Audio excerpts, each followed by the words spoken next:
We're joined now by the Wynne Yellowjackets, Coach Van Pascal. I appreciate you guys for being here. Coach, if you don't mind, let's start out with just an opening statement. Well, thank you for having us for the first thing. We appreciate that. It's quite a treat for our players, our seniors this year, our community, and we appreciate what you guys do for sure. We're looking forward to 2019. We have been going for a while. Everybody asks me all the time about when will you start, Coach? We don't ever stop. I mean, it's 24/7 high school football now if you're serious about it, and Wynne is serious. So with that being said, we are excited to be here. If you don't mind, introduce the players you brought with you today. All right, I've got my quarterback here, Holden Parker. I've got running back Kavion Austin, and I've got utility man, does it all, Colton Davis on the end. Coach Pascal, how much pressure, and I know there's a tremendous amount of support, the community of Wynne, being the head football coach of Wynne comes with a lot of baggage. Can you comment on that? Well, it does. I mean, but this has been my 35th year. I don't like to lose. With that being said, I'm going to do everything in my power, my strength to win a state championship. That's the goal every year. So, the expectation's high. I mean, it is. If you're coming to win Arkansas as either a head football coach or an assistant football coach, you need to know that the time's got to be put in, the expectations are high, and that's what I was told in interviews when I got there. Coach, we don't want to lower the bar, and we want to raise the bar. And so I said, hey, that's who I am. That's what I want to do. So the goal for us guys is just what you said, to raise the expectations and to be state champions. Expectations. What can we look at first offensively from the Yellowjackets? Then we'll get into Holden. We're Flexbone. We run triple option. We run double slot, fullback at 5 yards. So you're looking at four backs in the backfield. Receivers, we'll show you two split receiver set for the most part. That's our base offense, and we're going to run dive. We're going to run mid-triple, triple, midline, toss. And then there's a variance of other things that we throw in there with you. But we're a run-based football team. When we're good at what we do, I say when we're deadly, then we can also throw the football and catch it this year. We think we can do that. Parker, pick up the mic. Go with you. How much is on your shoulders as far as play calling? And you mentioned a couple reads there that you have.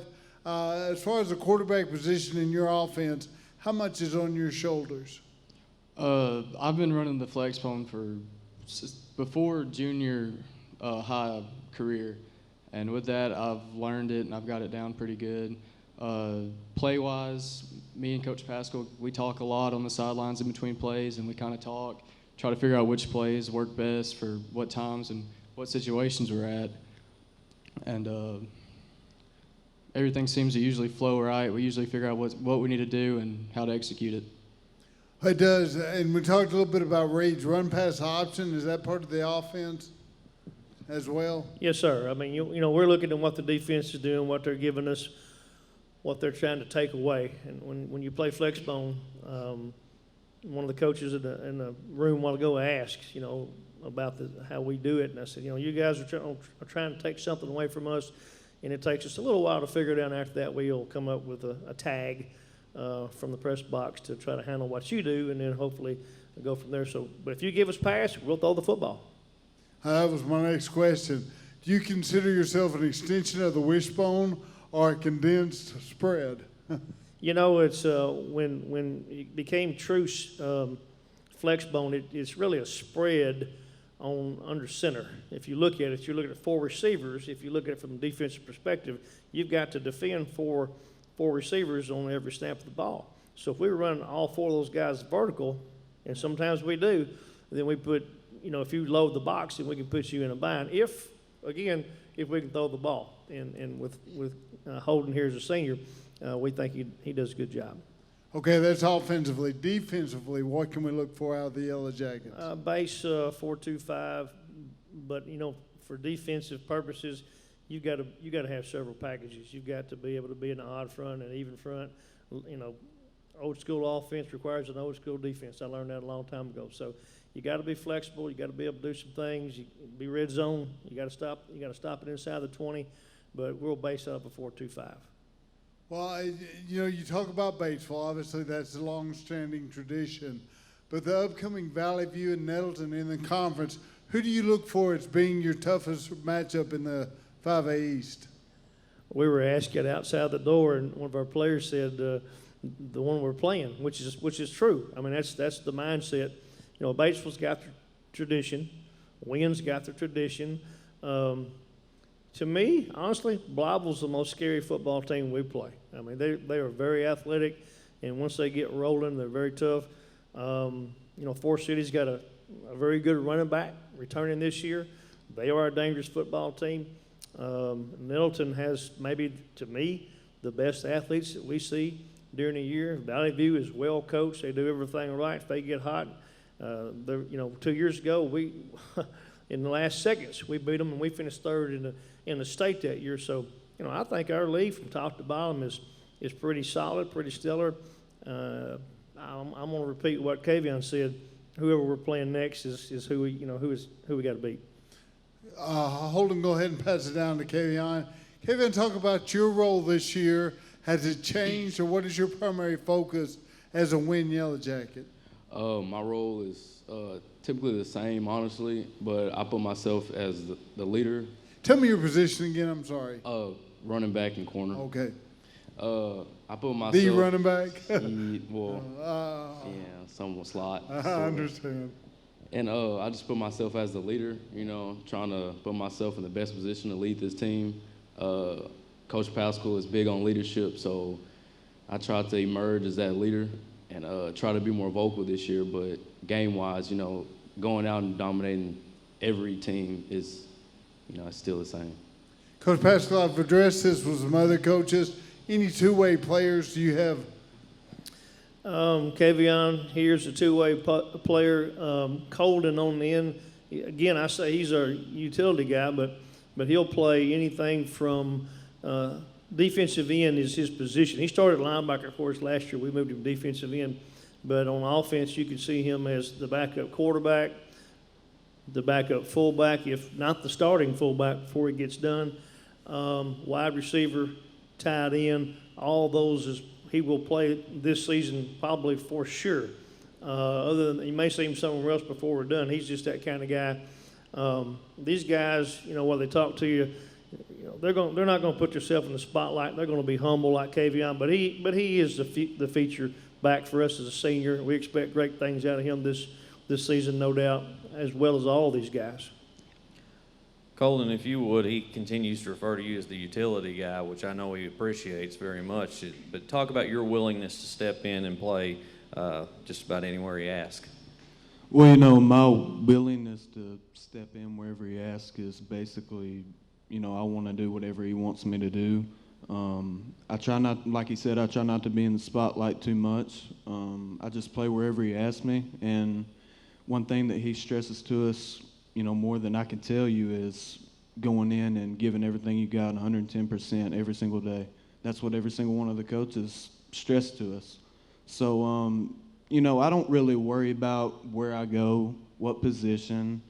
I just go in there and I try to be a better player than I was the day before.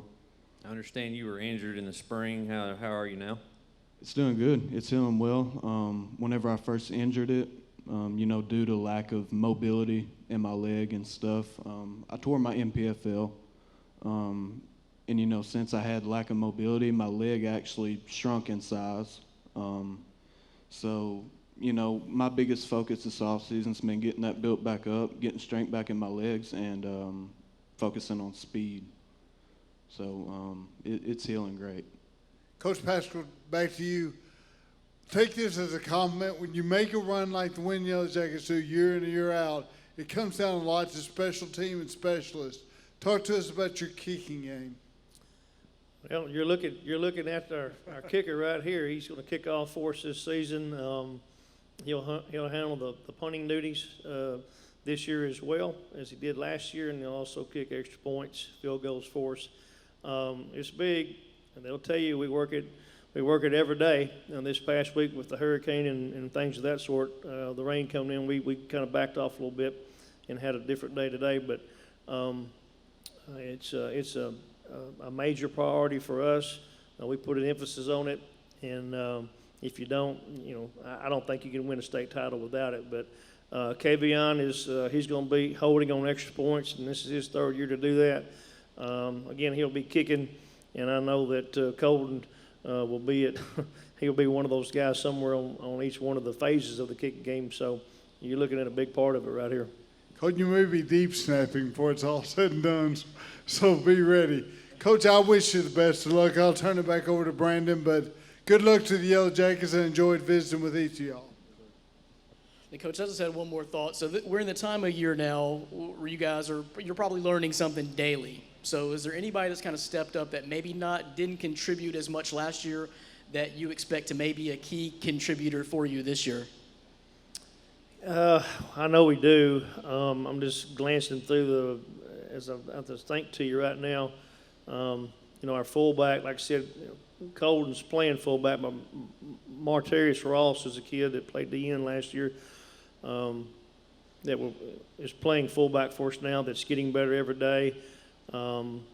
We had a kid that played fullback last year, Alan Watson. He ended up going to Coffeyville Junior College on a scholarship. Before that, Tavon Hicks ends up being the leading rusher all time at Wynne. So the fullback spot's been a pretty big deal there, and they've been pretty good. But Martarius will be a junior, and we think he's going to do a good job. Honestly, we've had a lot of kids doing well. Our workouts I'm very pleased. We don't have anybody loafing or dogging, and that's how you can get their attitudes are really good. These guys they got to make sure that happens for us. I could use all your time up and naming names. I don't want to do that, but overall, I mean, just as a team, our guys have really stepped up and are doing what we're asking. All right, Coach Pascal, if you don't mind, just a closing ending statement. Well, again, I want to say thank you very much to you guys for having us. I appreciate what you do. I think it's great exposure for our kids here, for our communities. It's that time of year. It's an exciting time of the year to come out and on a Friday night and get it rolling. And I just want to say thank you. And we're blessed. I mean, every day that we are able to take the field, it's just a blessing. And I give God the praise.